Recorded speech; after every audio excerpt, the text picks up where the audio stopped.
Lições bíblicas. Até os confins da terra. Pregando o Evangelho a todos os povos, até a volta de Cristo.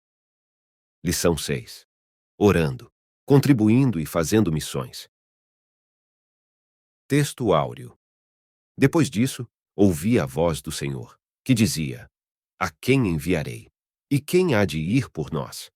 Então, disse eu: Eis-me aqui. Envia-me a mim. Isaías, capítulo 6, versículo 8. Verdade prática.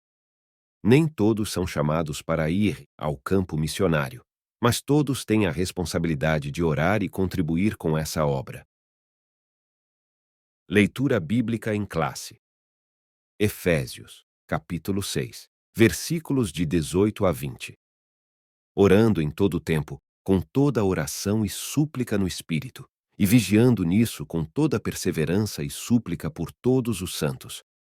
E por mim, para que me seja dada, no abrir da minha boca, a palavra com confiança, para fazer notório o mistério do Evangelho, pelo qual sou embaixador em cadeias, para que possa falar dele livremente, como me convém falar. Introdução. Ide por todo o mundo, pregai o Evangelho a toda a criatura.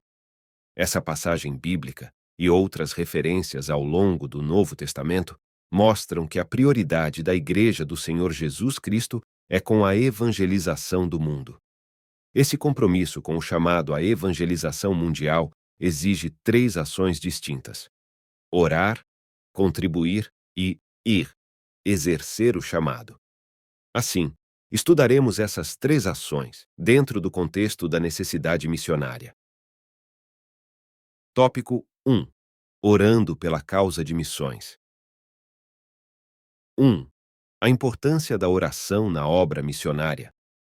Embora considerado um gigante na fé, o apóstolo Paulo não dispensava as orações das igrejas, pois possuía um profundo senso de necessidade dessa disciplina espiritual. Para o apóstolo Paulo, a oração é uma disciplina interligada à obra missionária.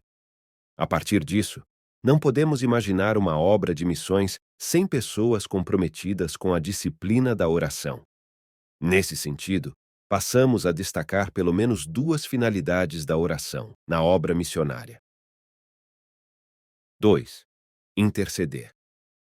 Devemos orar para que as portas do Evangelho sejam abertas. Orar para que os corações das pessoas se abram à mensagem de salvação.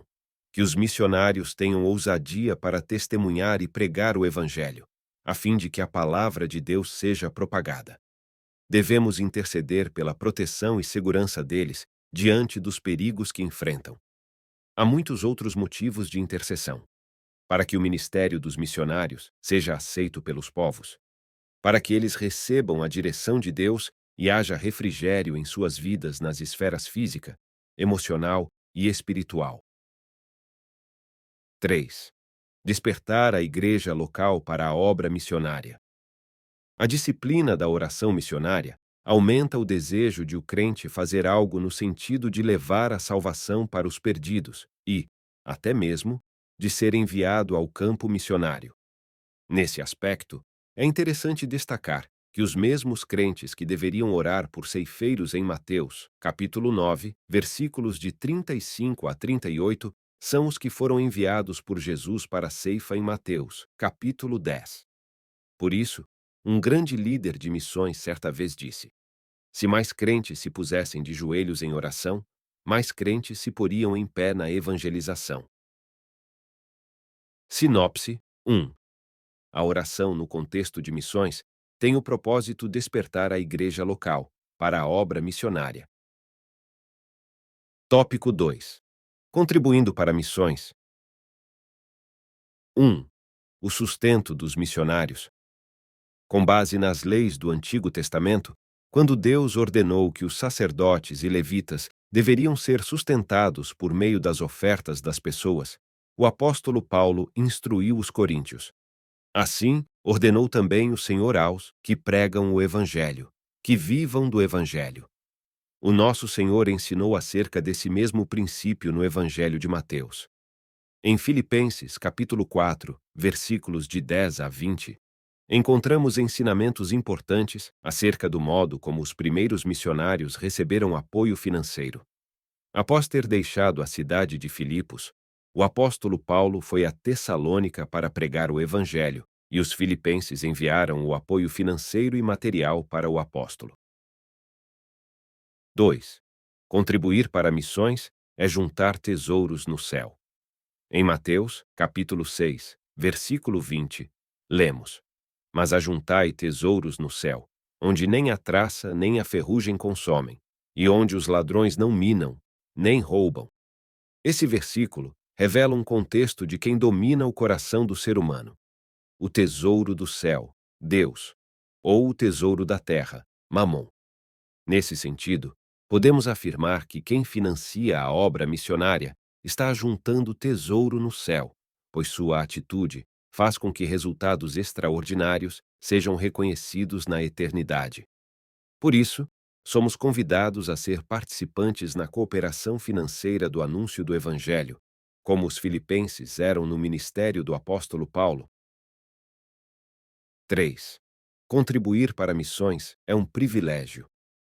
Não há privilégio maior do que saber que, por meio de nossa cooperação financeira, Bíblias estão chegando a lugares que nunca ouviram falar do Evangelho, vidas estão sendo alcançadas na África, na Europa, no outro lado do mundo. Participar dessa cooperação é um privilégio espiritual. Se não podemos participar de maneira presencial, podemos fazer de maneira financeira. Assim, podemos cooperar na propagação do Evangelho até os confins do mundo. Sinopse 2. Quando o crente contribui para a obra missionária, ao mesmo tempo, está ajuntando tesouros no céu. Tópico 3. A chamada para ir. 1.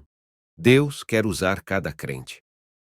Todo cristão deve estar pronto para ir e fazer o trabalho missionário, levando as boas novas de salvação aos moradores do campo e da cidade, aos estudantes, às donas de casa, órfãos, profissionais liberais, deficientes físicos, prostitutas, homossexuais, dependentes químicos, enfim, tantos grupos que o Senhor nos proporcionar.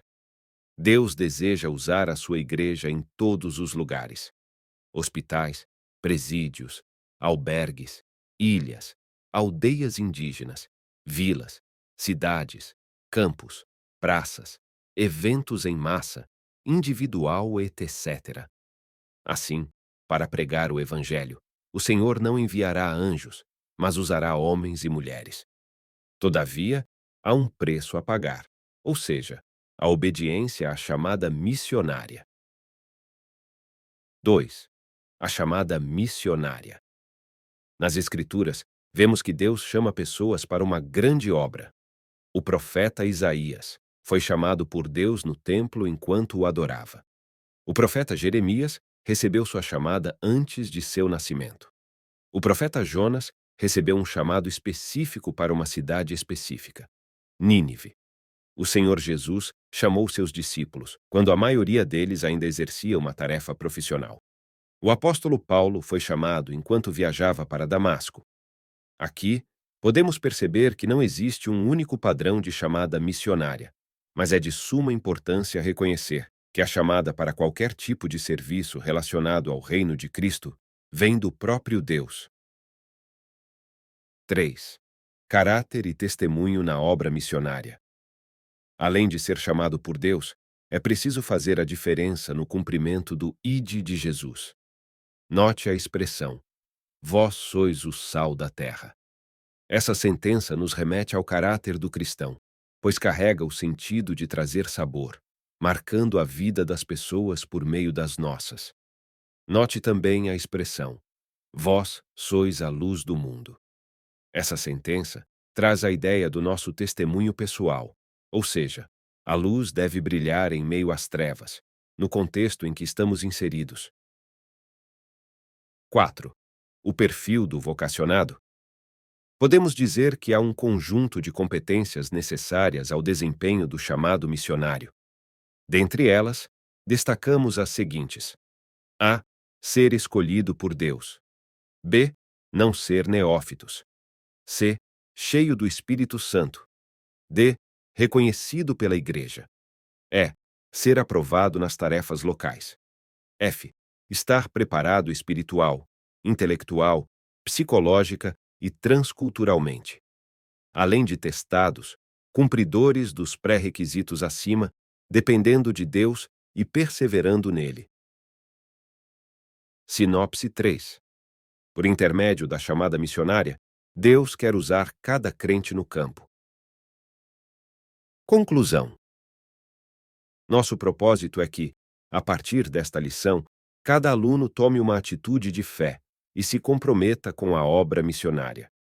Que se coloque à disposição para se dedicar, ao menos, em uma modalidade da obra missionária: orar, contribuir ou ir. A Igreja de Cristo tem a incumbência divina de perseverar na proclamação da mensagem de salvação a toda criatura. É tempo de salvação, e Deus conta conosco para expandir o seu reino no mundo.